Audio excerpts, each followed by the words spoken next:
esa bonita lectura, por leerlas para nosotros y con nosotros.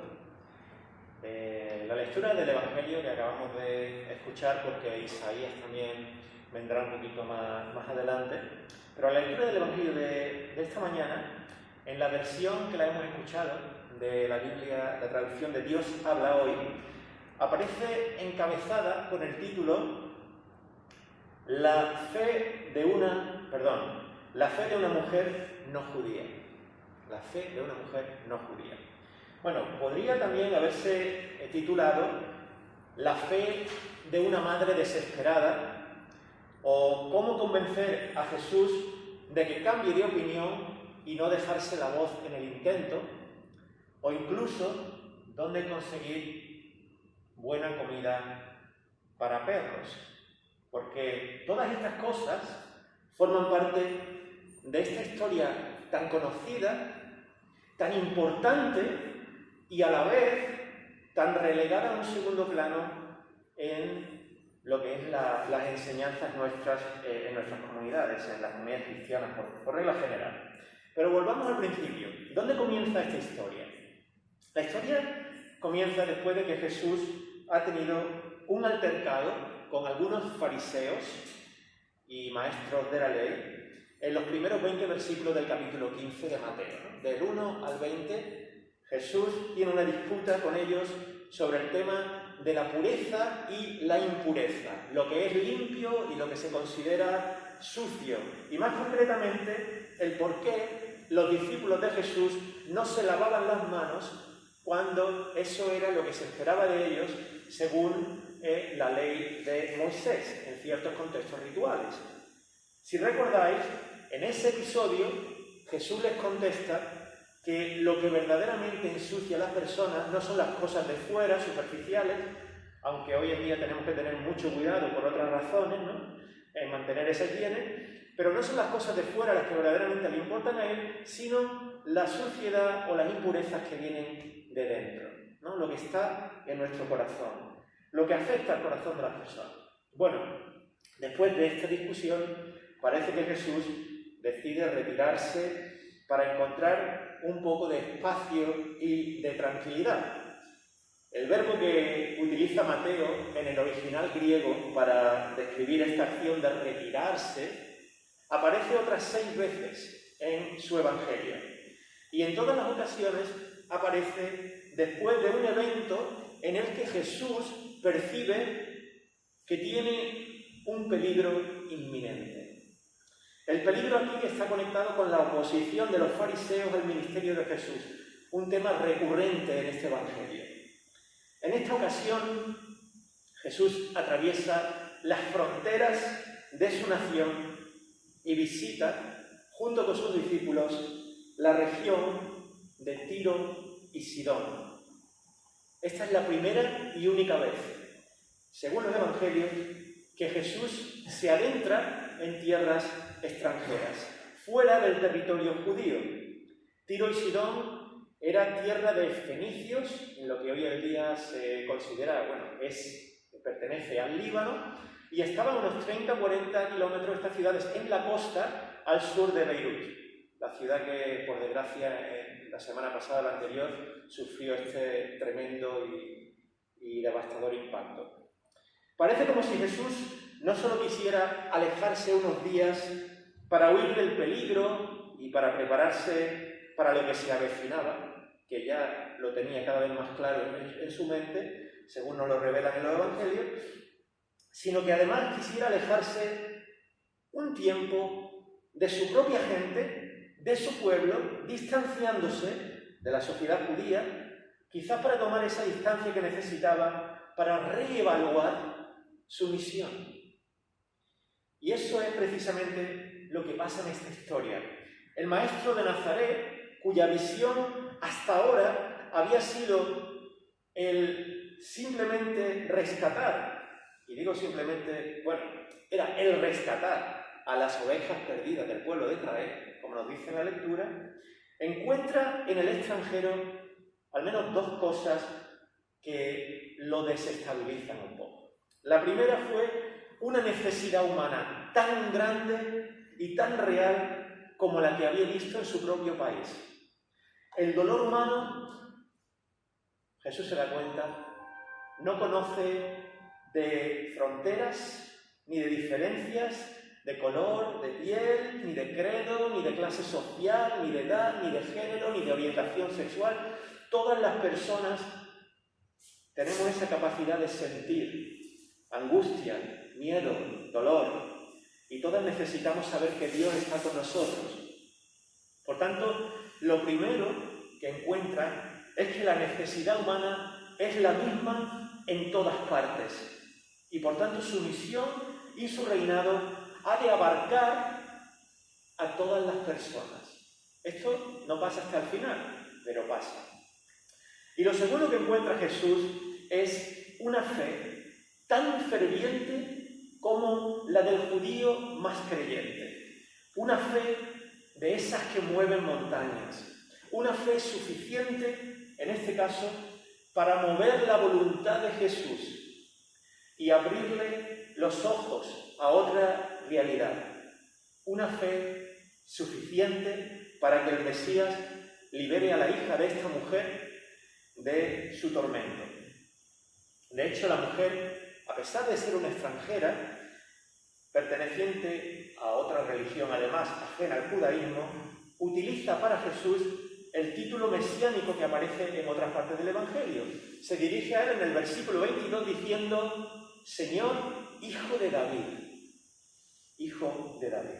En resumen, más allá de las fronteras de Israel, Jesús encuentra una necesidad humana tan grande y, lo que es aún más significativo, una fe tan ferviente como la que ha visto en su propia gente. ¿Cuándo fue la última vez que encontrasteis una fe así en una persona de la que no te lo esperabas? Pensad un poquito.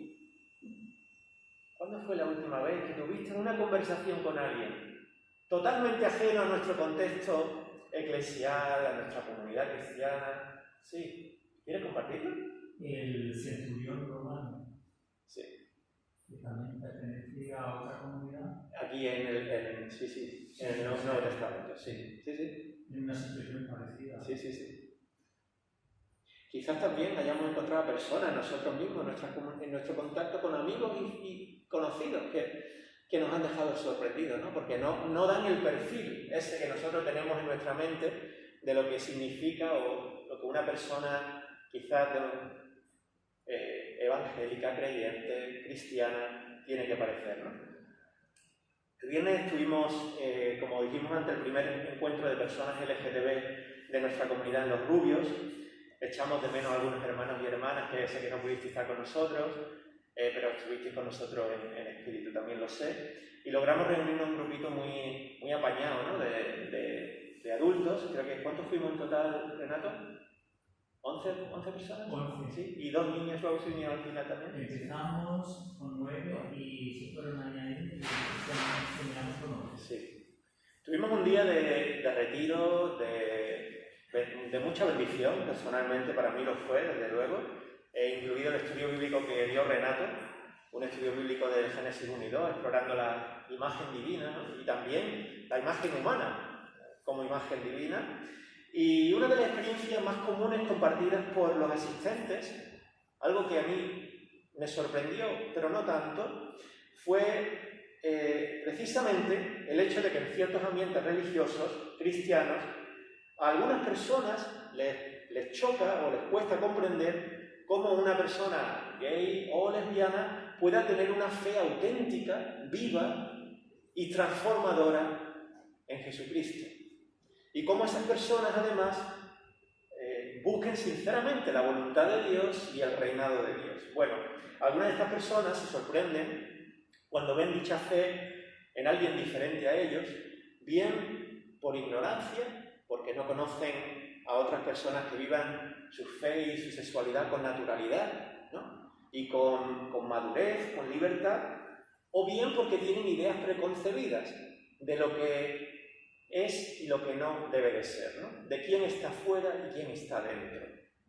De la incompatibilidad para muchos de esas dos cosas, ¿no? De que tú puedas ser un creyente, un discípulo de Jesús y a la vez vivir tu sexualidad con total naturalidad, ¿no? Y para muchas personas eso es incompatible.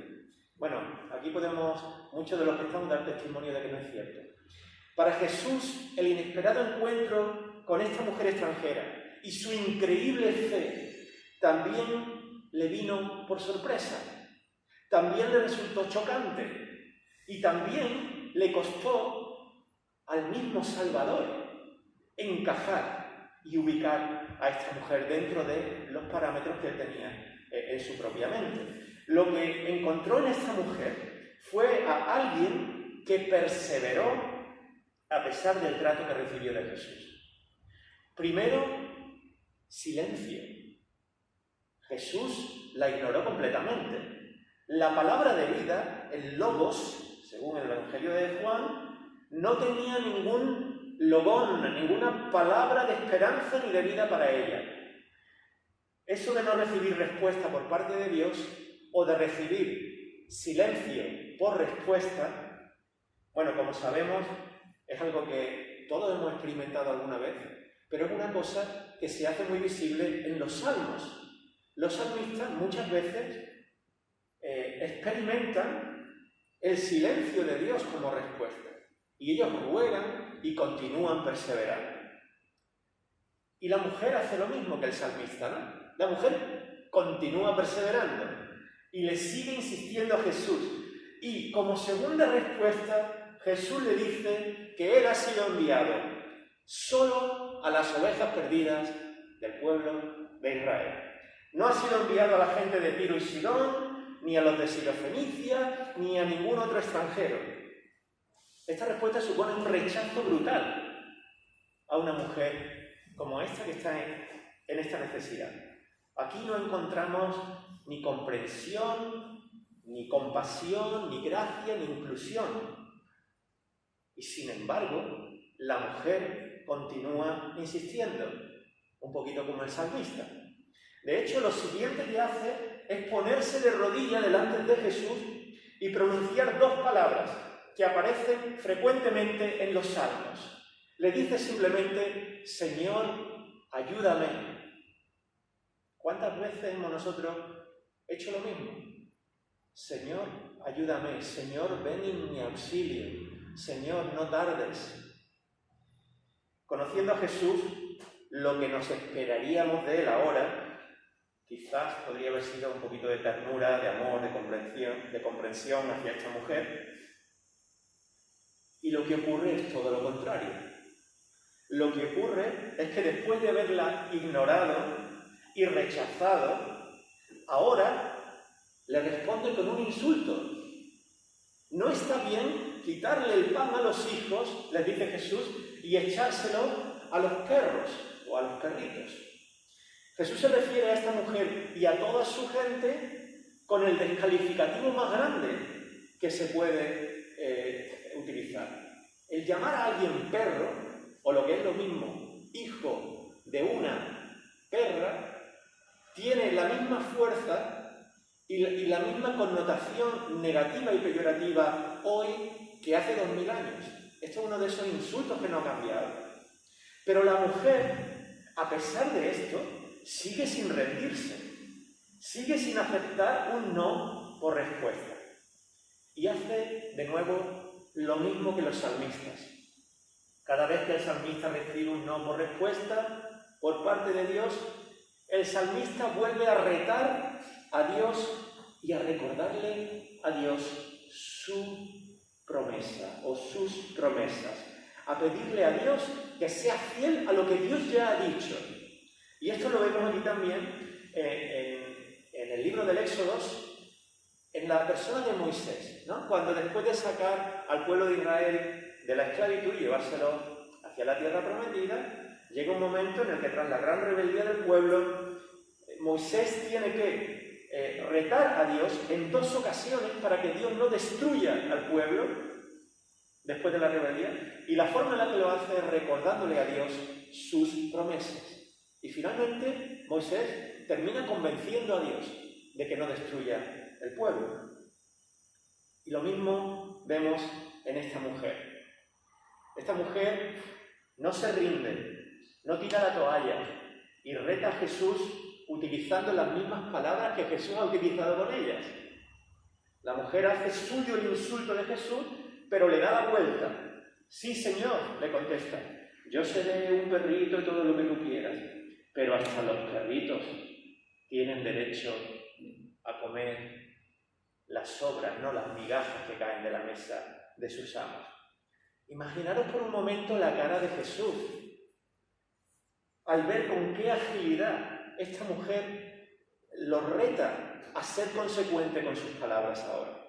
Imaginaros cómo ese ceño fruncido de Jesús comienza a relajarse y se convierte en una sonrisa de admiración, de aceptación, de vale, tú ganas, vale, tienes razón, te doy la razón.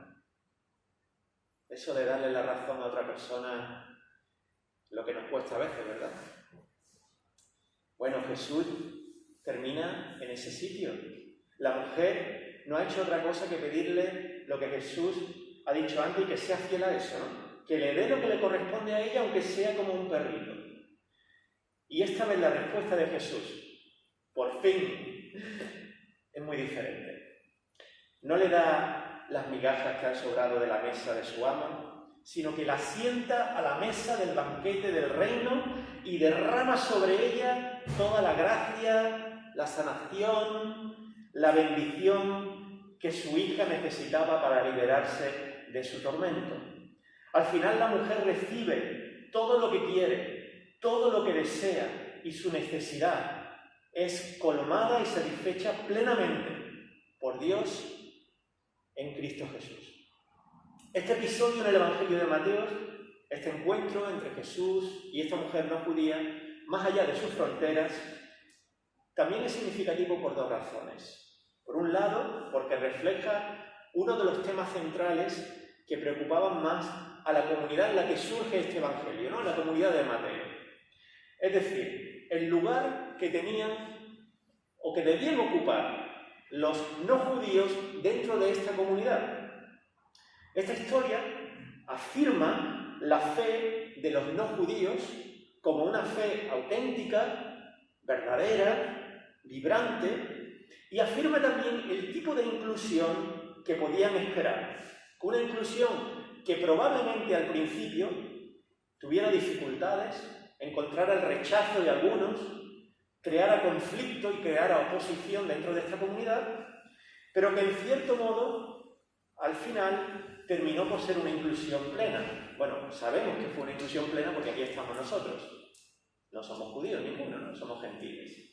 En cierto modo, la conversación entre Jesús y esta mujer refleja esas actitudes iniciales que se encontró en esa comunidad y también el desenlace final, la plena inclusión de ellos. Y por otro lado, este episodio del Evangelio de Mateo está haciendo dos cosas. Una es mirar atrás a esa promesa que hemos escuchado del libro de Isaías, del profeta, en el que se afirma que Dios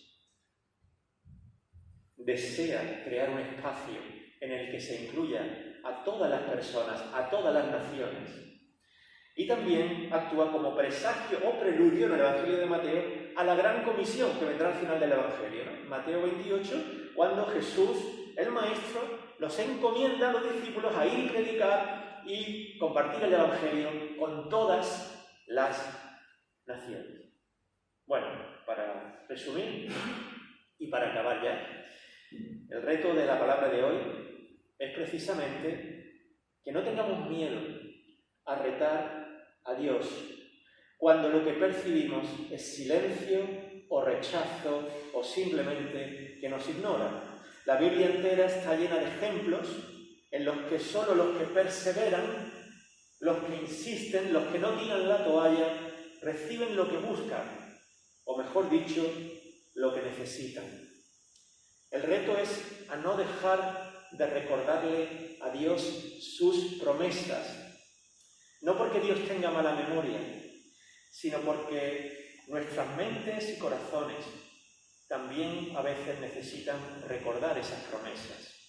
Porque al recordarle a Dios sus promesas, nosotros mismos estamos dando ese primer paso de querer caminar en esas promesas. Mi oración para nosotros en este domingo es que en ese camino de perseverancia, de nunca abandonar, también sepamos escuchar la voz de Jesús y sus palabras: mujer, hombre, qué grande es tu fe, que se cumpla lo que quieres. Amén.